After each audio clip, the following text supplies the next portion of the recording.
I've been thinking lately, people pay money to go and see, a psychic or a medium. Yet, I'm absolutely certain, at least at some point, every single person on the planet will say, now listen, I know what you're thinking. You see what I'm saying? Welcome to My Friend Autism, a podcast providing validation and support for autistic people and their loved ones, with more than a few passionate rants thrown in for good measure. And now, here's your host, that autistic guy, Orion Kelly. Yes, all right. Chill out, I'm here. God's sakes. Welcome, my stars of Orion.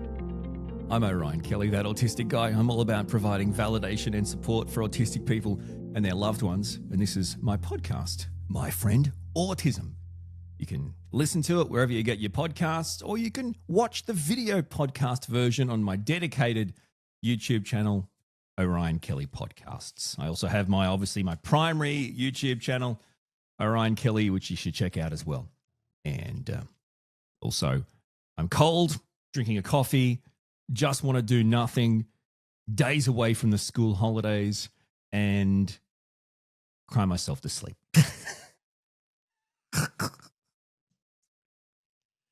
Anyway, I just think sometimes like there'll be like some person and a guest or something, and then the host will say something, like, you can watch them on blah, streaming on blah, from blah. But then you want them to keep going. When they're not doing that, they're waiting for their 6-year-old to yell out on the top of his voice from a toilet in the house, "Dad, I'm ready! Dad, I'm ready!" Are you ready for what there, bud? Are you ready for what? You've done a poo? Okay, great. Right, great. That's fine. What can I do? What can I do for you? How can I help you, son? Check. Which part? Am I checking the poo? Am I checking you? What am I checking? Who said, where's my badge, by the way, that says poo checker? Not the poo me. I'm checking you. Okay, cool. Are you okay? Fantastic. Did you have a good poo? Fantastic. Check over. No! Forget about it. I mean, honestly, wouldn't that be better? Wouldn't that be better if they say these cool things about them, and then they say other things about them? That'd make me feel better. For example, if I go, I'm Orion Kelly. Do you know that I'm an author and I've got a book out called, I've forgotten what it's called. What's it called again? Oh, that's right. Autism Feels.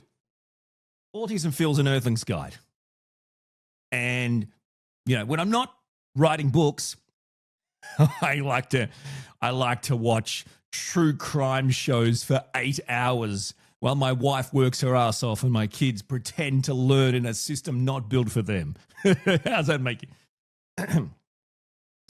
I reckon this is a great symbol of what I'm about to talk about, autistic regression, which you probably already know because you've clearly seen the title, whether you've seen the title on the play thing you use, or you've seen the title and you've seen the thumbnail. And so you know what I'm talking about. It's not like I should be at this point saying, hey, by the way, on this episode, we're talking about, and you're like, wow, really? You are? Wow. I mean, you bloody know already. So you tell me, mate, this is not off to a good start. I just want to apologize. Autistic regression, okay? Now, I think I probably have, all right? If you're an autistic adult, I bet you might not have heard of this as a thing. Maybe you have. Autistic regression. I guarantee you've experienced it. Now, this isn't just about kids. Autistic kids regressing, which they do. This is about adults. What's really happening, by the way? And when you start to hit this regression wall, does it mean it's here forever? Right? All right, let's talk about this. Let's work it out. Let's go through this. Because this isn't a joke. So let's say, okay, so you're just some dude, and that's my way of saying anyone. I don't care who you are, right? To me, I'm just saying, I refer to you as a dude. It doesn't mean you have a penis. It just means you're, just a person, yeah? Okay. I'm glad we got that out of the way. All right. You're living your life. Maybe you got a late diagnosis, and that probably came because of kids you were part of making, or because your life just became so much more intense and stressful and consuming that it was impossible to not see that you were an undiagnosed autistic person. Okay. And you have that, you live your life, but then out of nowhere, you don't know who you are anymore. It's like, I used to be able to do this, or I could usually deal with this, or know how to do this, or was good at this, and I'm not, and I don't know what's happening. Is that something you can understand or relate to? Okay, cool. So let's do this. Let's start at the start, which means that I have to rewind the last half a minute. How long have I been going for? I don't know. So we're not going to do that. Let's start here. How does that make you feel? What is autistic regression? Autistic regression, now I'm talking about in adults, autistic adults, refers to a noticeable decline in daily functioning, coping mechanisms, energy levels. And it manifests in so many different ways. Let's talk about a few. So you could experience a sharp increase in sensory sensitivities. In other words, noises aren't your friend. But at this point, you're now struggling with noise levels or everyday noises that don't usually bother you, that you can usually tolerate. You are now struggling with them to the extent that they are dysregulating you. So it's crossed a whole new threshold, right? Okay, so a sharp increase in sensory sensitivities. A loss of communication abilities or difficulty articulating thoughts. Man, this is a big one for me. Absolutely. This happens to me from time to time. Now, being a dad with kids and life, I find that autistic aggression, I don't even know when I do and don't have it. You're not good at the peopling as a rule, but you become even worse at the peopling and the talkering because I don't know, right? Sometimes, I know the word, but I just can't think of it. And you just become this person who's constantly going through a sentence, but every second word you've got to stop and go, hang on. The word I'm looking for is, and you get frustrated and you can't articulate what you're trying to say properly. And it's like you ask my thoughts and my feelings and I've got the right words, but I'm just struggling to get them for you. Now, at this point, you got to jump in and go, Orion, you don't have autistic regression. It sounds like you may well have the dementia. And mate, that is entirely likely. Given I'm an autistic person with an autistic brain, a cognitive decline, dementia, these types of things are, almost a given, unfortunately. I hope that's not true, but I think it is. I've been told it is. So yeah, if you came here to be cheered up, you've come to the right place, my friend. It's not a bad thing. No, you get to forget you get to forget you're autistic. Oh my God.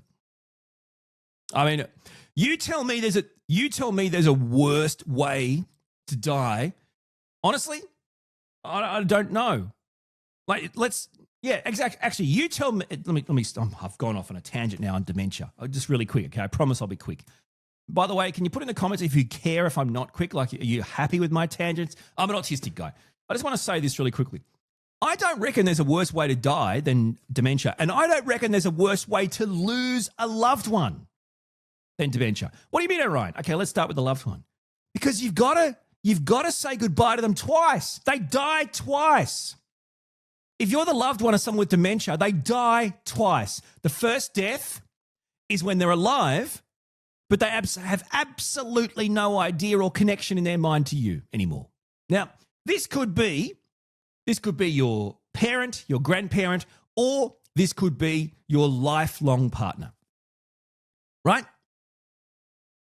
So it's not me, but let's say I'm a dude and I've been, again, I'm not going to get into what dudes are. I'm a person who's been married to the same woman for, 50 years, which is extraordinary, 50, 60 years. Okay, my entire life basically has been built around and based around the love of this one particular woman for 50, 60 years. And then she's diagnosed with dementia. And one day we wake up and she's alive, but she no longer has any connection, love, want, desire, any idea of who I am or what I am. And in effect, my life is basically just doing my best to keep her safe. Okay. So this is what I'm saying. If I had a loved one and I woke up one morning and they didn't, that would be horrific and sad. But that's that, right? Like you go through the process and that's that. With this, you go through that process where they're alive, and then when they eventually die, then you're physically again grieving the loss of a person. So this has got nothing to do with regression, and I'm very sorry. This is just my own thoughts and feelings. And when you just think about things, I think about things.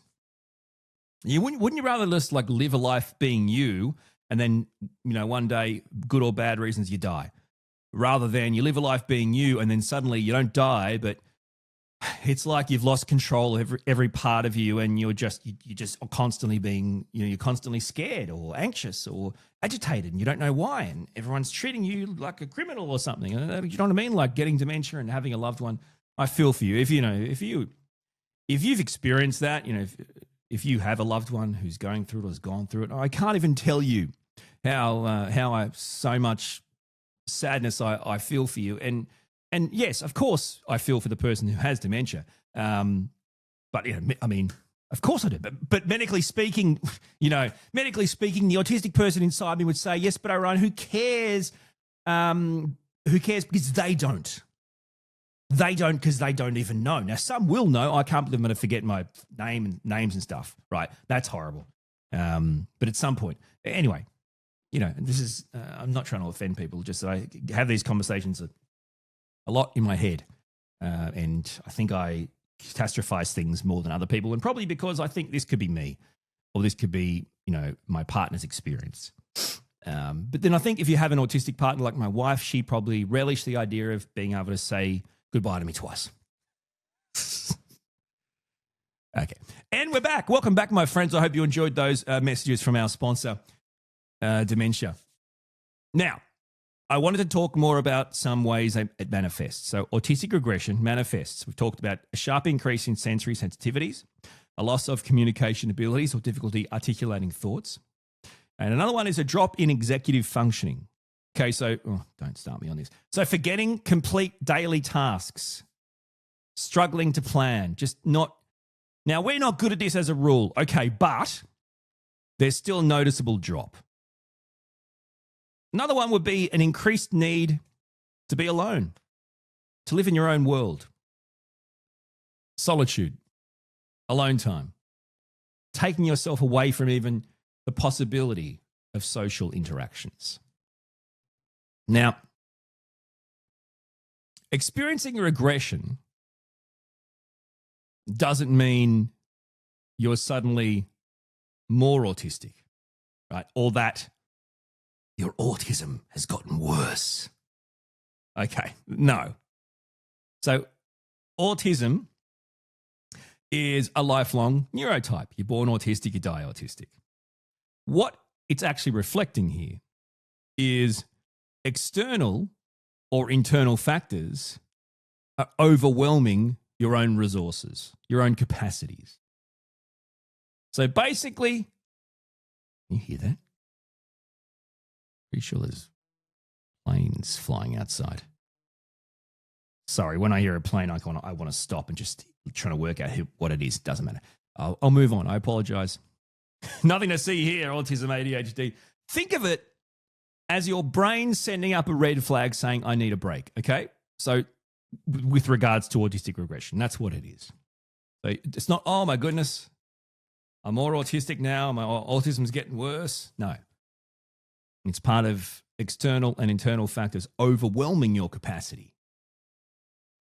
So what would you say the main causes of autistic regression in adults are? Let's start with burnout. Okay, so autistic burnout is clearly one of the leading causes of regression. It happens when prolonged stress, now this could be from sensory overload, interaction, communication, the expectations of the broader community, even masking, sucks your physical and emotional resources dry. Now, see, unlike neurotypical burnout. When we talk about that, we're thinking about people who, let's say they've just worked too hard. You know what? I pushed too hard. I'm burnt out. I need a break, right? So that's one thing. Autistic burnout is actually deeply tied to the effort of navigating a world that's not built for us. Did I say usk? I can't help you there. Like masking, for instance, right? So we're constantly observing, being vigilant, making sure we are masking, we are fitting in, we are not being rejected or caught out, leaving absolutely no room for being our authentic selves. Just conversely, so I can make sure this thought loop makes sense. Oh, I've worked too hard, neurotypical person. I've pushed too hard, I've worked too hard, I'm burnt out. I can't wait for the weekend. Oh, what are you going to do? I'm going to socialize. I'm going to go to the pub, play some golf, catch up with the friends, go shopping, go to the cafe, restaurants, this, that, right? Like, I'm going to overcome my burnout by having fun and getting out there, having some drinks, hitting the dance floor, whatever. See what I'm saying? Now, an autistic person who's burnt out would not think of anything worse than doing any of those things. In other words, doing things involving others or places. See that there's a clear difference. And that's one of them. Now, if you have autistic burnout, you're going to know it. And I've got plenty of videos, plenty of podcast resources and other things on burnout. This isn't a video on burnout. But clearly, you're exhausted to the extent that, well, sleeping is nice, but it's not really going to get you out of it. Sleeping won't get you out of autistic burnout. Right? You're losing the ability to perform tasks you previously managed, and you're just bloody downright irritable, agitated, grumpy, right? You're anxious. You're triggered easily. So when you're that, when you have burnout, it absolutely can trigger regression. Another is the sheer impact of not only masking, but unmasking. So masking obviously is when we are suppressing our autistic traits. So we start to do things like avoid stimming, right? We force ourselves to do things. That might be excessive eye contact. We mimic the behaviors of the neurotypical world. We try to fit in. We do our best to play a role to fit in. Now, this takes a lot of time and effort.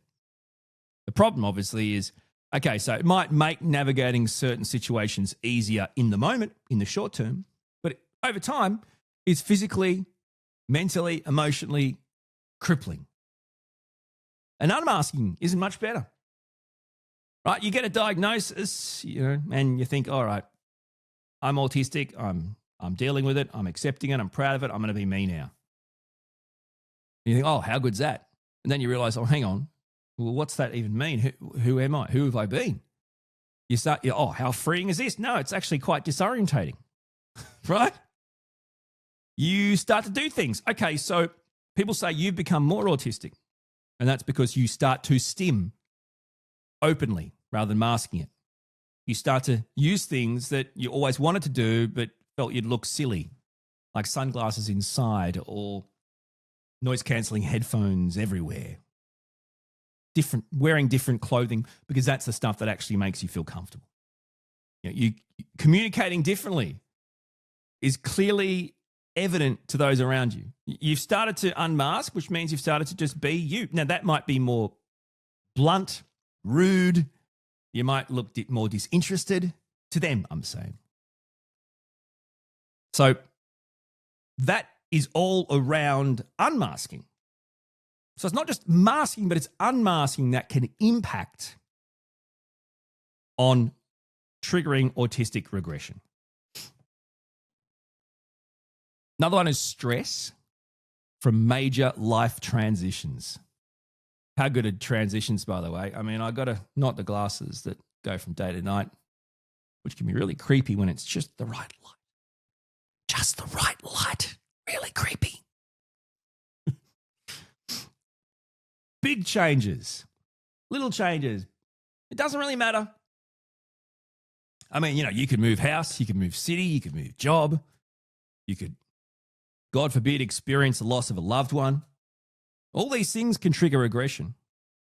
But all transitions add layers of unpredictability and stress. That overwhelms autistic people. It overwhelms our capacity and our coping mechanisms. There's only so much we're set up to take in a given day. And that's why people always think about transitions and they think, well, we can't, we can't prepare for everything. Okay.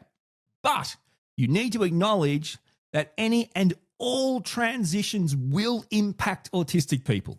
Now, you might be looking at it through the lens of an autistic child in your life. Any and all transitions are going to throw up some level of dysregulation because of the stress and anxiety involved. Even if they enjoy what's coming as a result of the transition, it's still a switch. It's still, in the neurotypical world, what you call an easy, normal, natural transition, autistic people would call getting a giant ocean tanker, right? Ocean liner, ocean tanker, and telling it to sharply and quickly turn right now. What do you mean sharply and quickly turn right now? For starters, it's clearly going to have to be slow, and I'm going to have to take time to get it ready. It's got to be done at a certain angle and a certain speed, and it takes preparation. What do you mean? Just do it.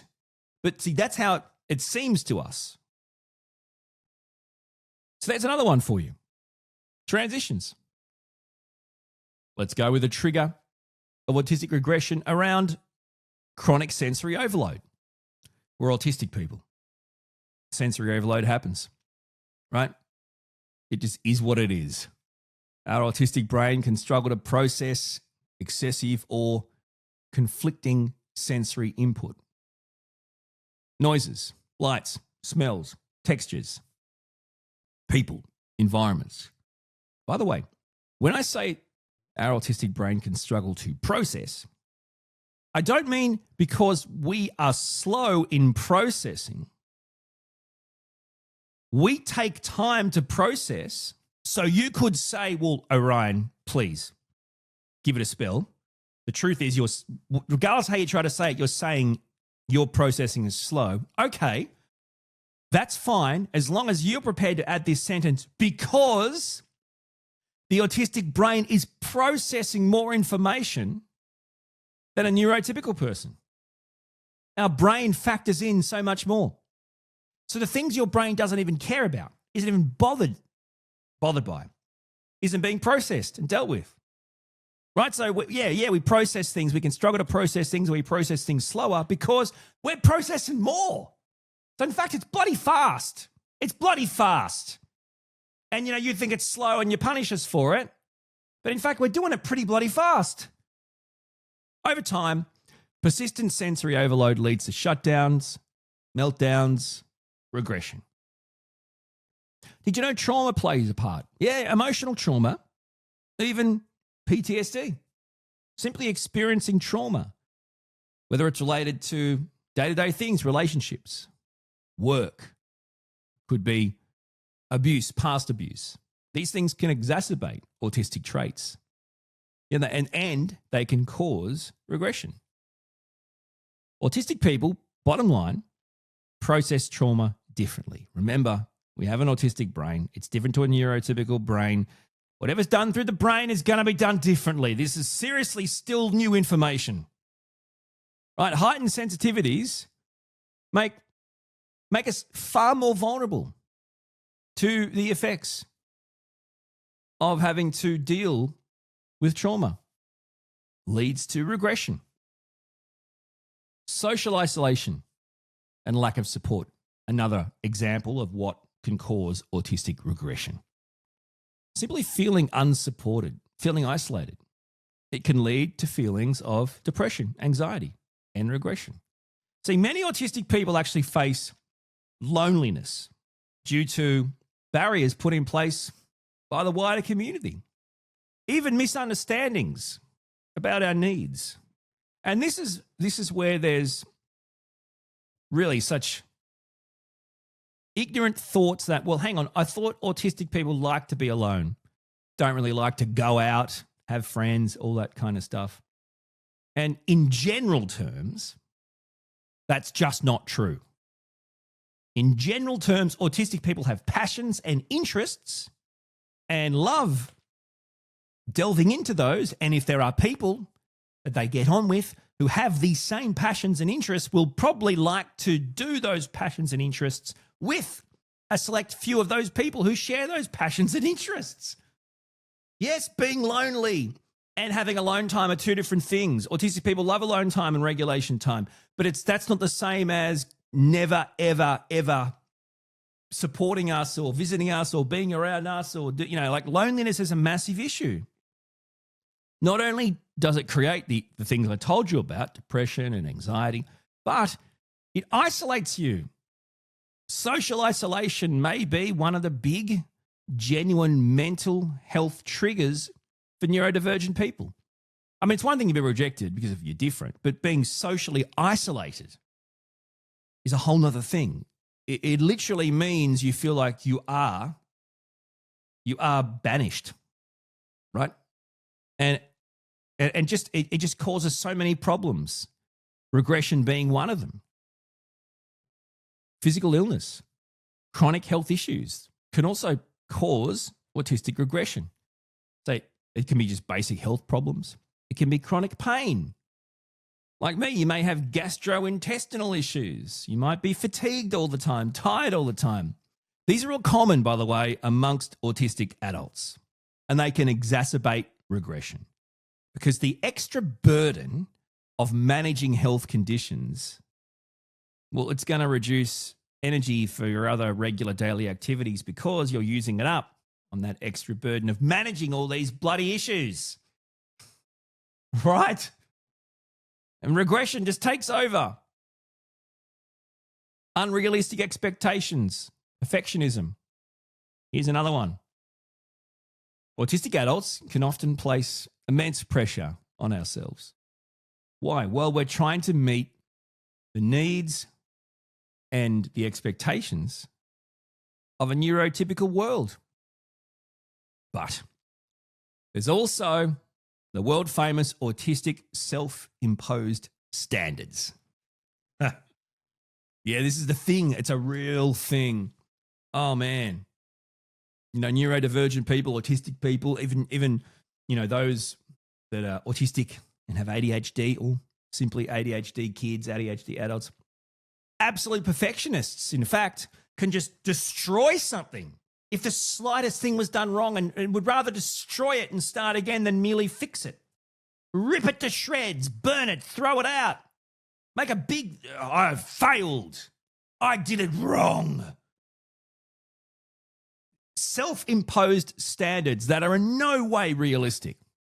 Self-imposed standards that are completely unrealistic. Core level standards for autistic people. Perfectionism. That's not a word. Perfectionism. Try that one. You see what I'm saying? Because, okay, if we're born into a world that says we're not enough and rejects us, what other mindset do you think we could have? Right? We have to try and be perfect. We have to put expectations on ourselves. And because we're autistic and it's hard to make an autistic person be neurotypical because they have a different brain, most expectations are unrealistic. Yet most people don't care. All this leads to mental fatigue, and that leads to autistic regression.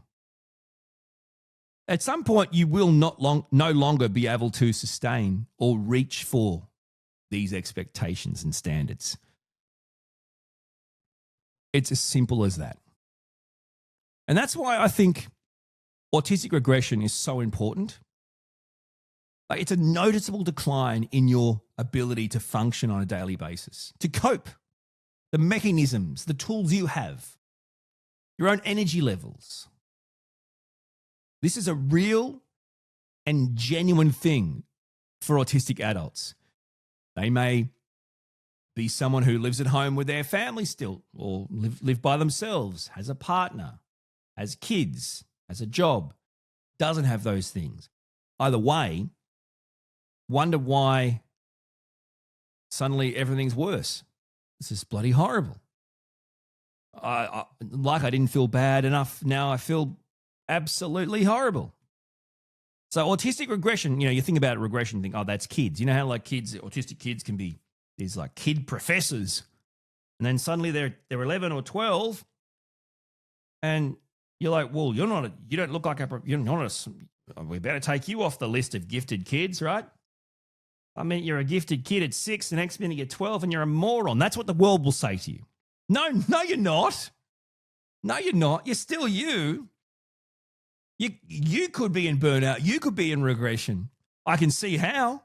I reckon life would be a bit harder for an autistic kid who's 12 than an autistic kid who's just starting off in life at school, just chilling out, right? I mean, you can see how stresses grow over time. So let's focus on some positive stuff. Just a few key things. Practical strategies. Okay. Let's say you feel like you've definitely experiencing autistic regression. How do you get out of it? Rest, recover, right? Because autistic regression will signal that your brain needs a break and you'll push through. So if you're experiencing it, like we said, extra sensitive, triggered by things that don't usually trigger you, struggling with regular things you like to do or are good at, your brain is saying, hey, you need a break. For God's sakes, take a break. And people this is breaking news. Did you know this is breaking news? Autistic people always take me literally when I say you got to stop. Or thanks, Orion, I'll quit my job and I'll tell my family to go away. I didn't. I said stop. I didn't say forever. Stop means take a break. It doesn't mean quit your job and your family. But then again, autistic people taking me literally, that's totally fine. Block out some downtime, my friends. Right? Find yourself a little bit of window to do things that bring you joy and comfort. Tiny little things. You could also adjust your environment. If you're overwhelmed at the moment by noise, can you whack on some, noise cancelling earbuds or headphones?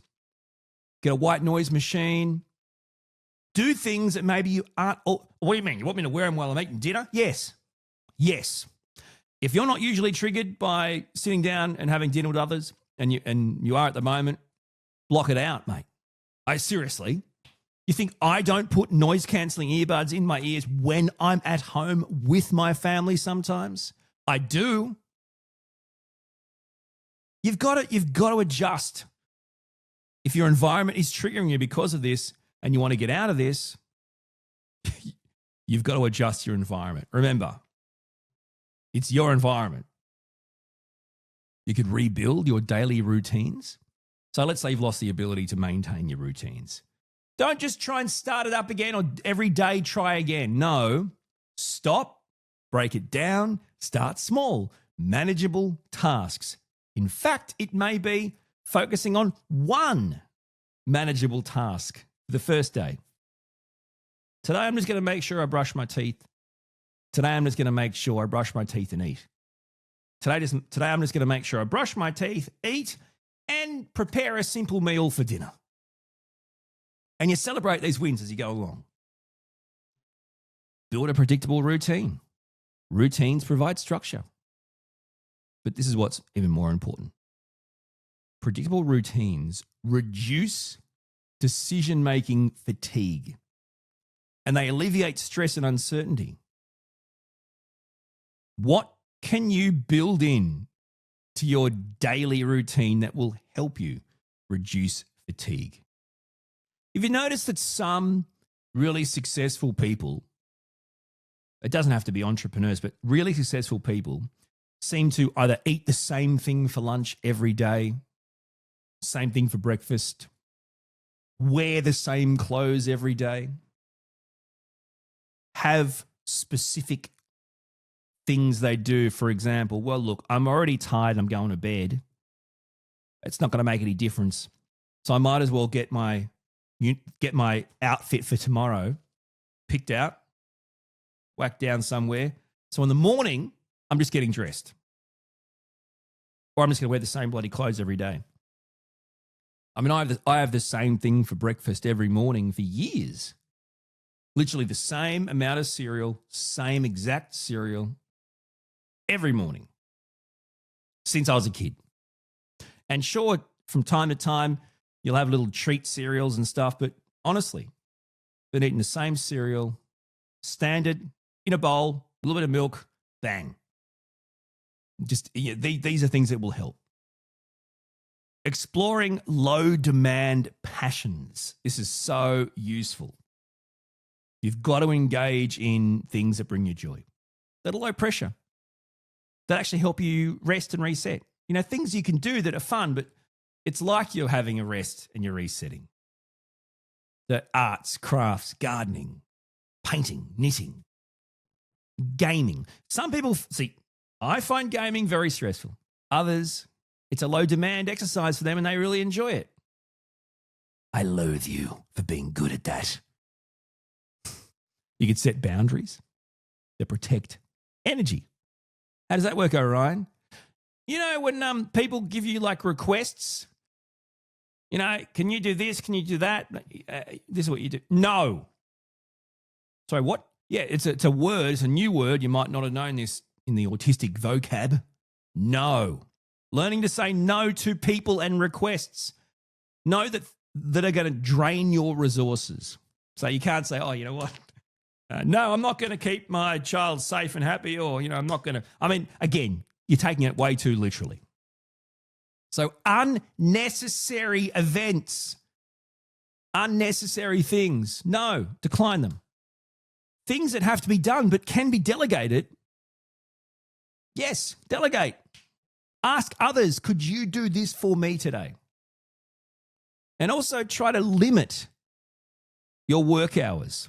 In other words, you still got to do your thing, okay, but you don't have to, how all those extra hours or whatever, or overtime or just unpaid. Maybe take a breather from that for a while, or try to at least prevent overcommitment. Now, I find for me, best thing is get yourself a script, whether you get it through like AI or whatever, like an automatic go-to. I'd love to help you, but I just need to really recharge right now. Hopefully next time I can take it on. Something like that. And that's about advocacy. And that's another tip. You've got to increase your self-advocacy. Wow. You've got to increase your self-advocacy skills. You say it. Smarty pants, you say it. Come on, let's hear it. Advocate for accommodations in whatever setting is causing you stress, is causing you issues. Could be work, could be at home, could be social settings. It's about reducing risk. It's about reducing stress, about reducing triggers. And you could be, from work point of view, you might be asking for flexible hours, different hours, flexible working conditions. You might ask for simple things within the workplace. Noises, lights, meetings, pop-ups, things like that. Quiet areas. What's important? The content isn't as important as the delivery, frankly. You need to practice advocating for yourself. You need to practice confidently articulating your needs in a kind, compassionate way. Trust me, you could have all the laws and the statutes and the regulations and these scientifically backed things that you need to do for me at work or school or home. If you can't articulate it in a confident manner, if it's going to come across like you're begging someone for something, or you don't really need it, or you feel bad about it, it's just not going to happen. Nutrition, super important. You think this is nuts. What are you talking about? Autistic regression often worsens when you aren't meeting your own basic physical needs, my friends. You have to eat regularly. You have to stay hydrated, plenty of water. You've got to maintain your energy and focus. Okay, so how do you do that? Well, so water's not too hard to drink, but you simplify what you eat. Simplify what you eat. Easy stuff to prepare, stuff that's already prepared, pre-washed salads and frozen vegetables, meal delivery services, meals that are just pre-made in the shops. Whatever it takes. If you need to set alarms to drink water or to have lunch now or to grab a snack, do it. Educating your loved ones is another massive one. you've obviously got to help family and friends get their head around regression, because it sounds a bit like made up. Autistic regression, oh yeah, oh great, yeah, here's another one. Right? Well, no. I wish it was, but it's bloody horrible when you're going through it. Trust me, it's real as. You got to help your family and friends understand it.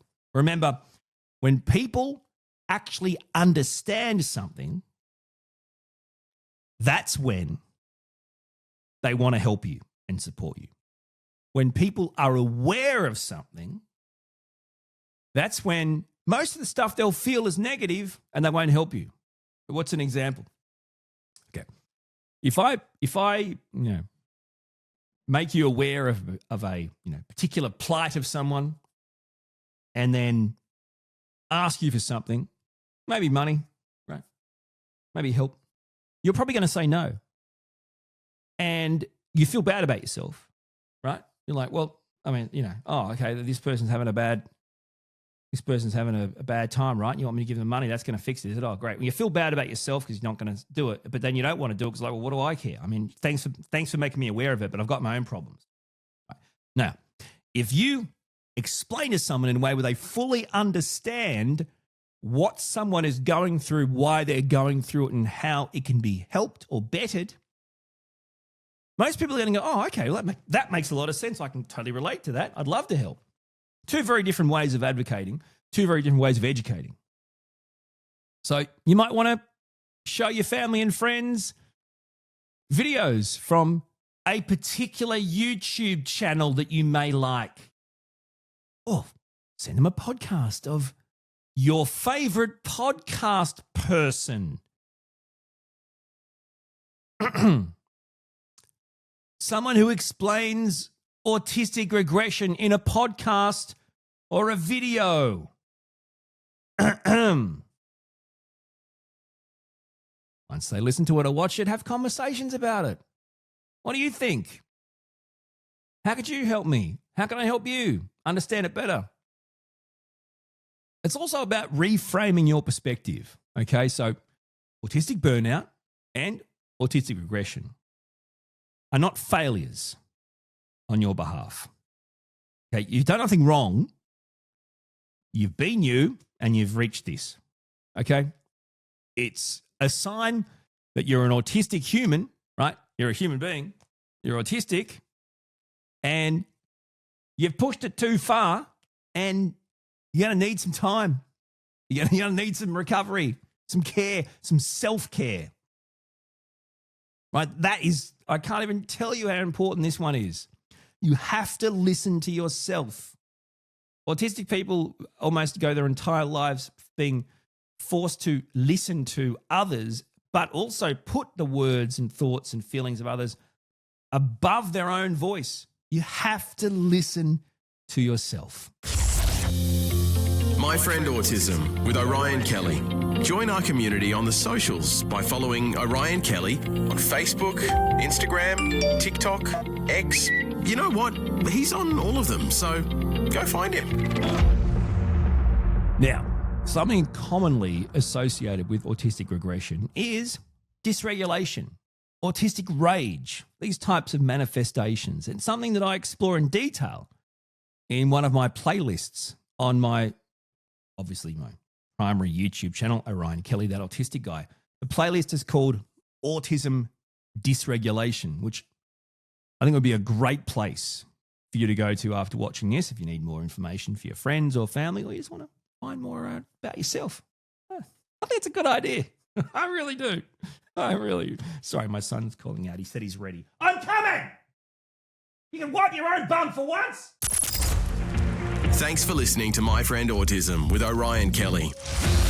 To binge all the episodes, check out the YouTube channel or grab a copy of his book. Visit orionkelly.com.au. Thanks again and see you soon.